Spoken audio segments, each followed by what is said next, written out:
guys, what's up? It's Danielle. I wanted to talk to you guys today about 5 reasons why I put back on the 65 pounds that I lost several years ago and now I am trying to lose again. There's no baby in this at all, okay? So that's the sad thing. But I want to let you guys know why I gained it back so maybe you guys can get some perspective yourselves on, you know, if you're struggling with your weight. So the first reason is going to be depression, unfortunately.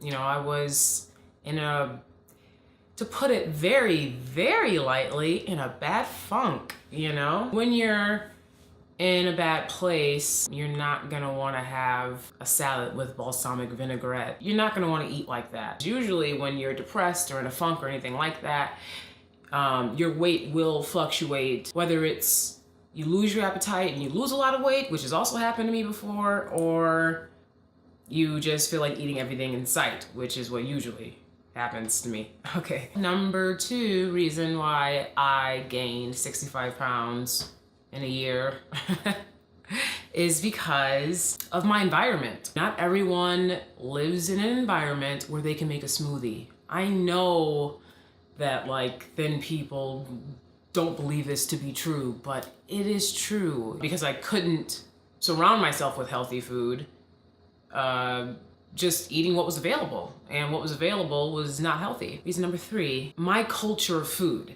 And I want to get into this a little bit because I have a good friend from the Mediterranean side of things. She's from a different country, and her idea of food and her culture of food is so different from my own. You know, she'll be like, grab a piece of cheese and grab an apple and pop it in your mouth and let's go. And I'm like, if I want to eat, I don't see an apple in the equation. If I have to starve or get an apple, like sometimes I just rather not eat. You know, it's like that bad. And then like I met another woman from a different country and she was telling me how like if she gets hungry, she takes a piece of pita bread, cuts it in half, puts some like peanut butter on it, you know, and just like call it a day. From the culture that I grew up in, it's like my meal has to be a meal, has to be, you know, tasty, has to be on point, has to be all of these things, and most importantly, it has to make me feel good. We have to program ourselves, reprogram ourselves,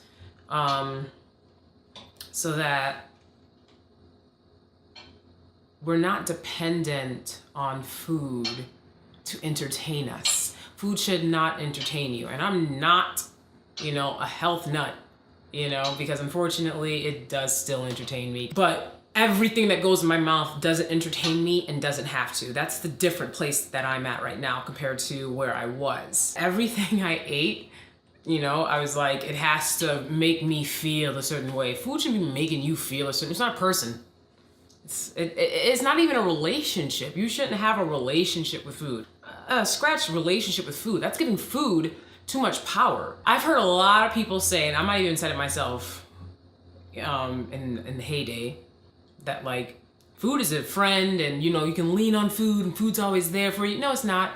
No, it's not. Food is like a conniving, backstabbing type of best friend, you know, that like you thought was your friend the whole time. It's being grimy as hell behind your back. It's cutting you down, you know, and it really is because you put on weight and then you get health problems. I'm not trying to be one of these uppity fitness guru type people, because seriously, like I've unsubscribed from people for that type of behavior, you know. I was like following this one chick on Facebook and she was talking about supplements and she was like, you know, try these supplements. And so I looked them up, you know, and I was like, oh, you know, responded to her like, these supplements look great, but I don't think that there's something I could afford. And she was like, well, we need to start, you know, putting our money where it really matters. And if you find that if you spend your money on things that matter, like your body and fitness, you won't need it for blah, blah, blah. No, sweetie, no. Okay, those supplements were like $800. Get out of here. Get out of here with that. I don't know what life you live in. Like, good for you. The rest of us, we're not about that life. So anyways, I stopped following her, you know, because I feel that's so uppity. You don't understand people's situations. That being said, don't make food your best friend. I don't care if you have no friends. Food is sustenance. That's what it is. You know, it's like, it's energy for your body. Fuel for your body. Keep going. And don't get me wrong, there's great tasting food out there. I'm gonna keep eating it. I'm not gonna eat it every day. That's all you gotta do. Number 4,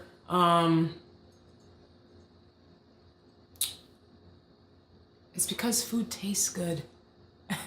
Hello. So you should stay away and try to avoid those foods that make you feel really good. Because again, you're not supposed to be feeling good off of food. You know, you're not supposed to be like, girl. And people talk like this. People talk like this, like, that grilled cheese was everything. What?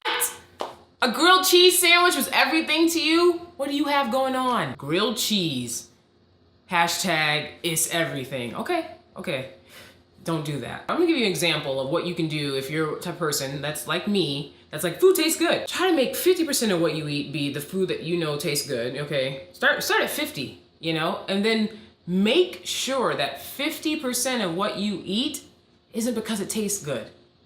It's because you need to get some vitamins and minerals and shit into you. You know, like, just try it. So number 5, my frame of mind. I never allowed myself to believe that I wouldn't always just kind of be like a slave to food. I've always believed that it would control my life because I always felt that way about it. And then I did this really crazy thing where I just said, you know, willpower, you know, we're gonna do it. I started saying, you know how you keep telling yourself that you're gonna do this? What if you actually try to do it, right? Just for a moment, just for a day, and another day, and another day, and another day. Every day, why don't you try doing the thing that you actually want to do and not the thing that you're habitually doing? Frame of mind. You know, we eat junk food, we eat crappy food. It's habitual a lot of the times. We owe ourselves more than to stuff our face because of a habitual tendency to do so. You don't always have to grab junk food when you're bored. It's energy for your body. So just keep reminding yourself that, and, you know, enjoy 2 days out of the 7 of the week. You can have 2 of those days be having fun with food. I honestly believe that. Maybe I'll come at you differently in a few months, you know, I don't know. So that's it. Thanks for watching. I hope that this has helped somebody, because that's my goal, that's my point, that's why I'm doing this. That's why I'm talking about my weight gain, anyway, is to help. So, okay, thank you. And for my sister, positivity.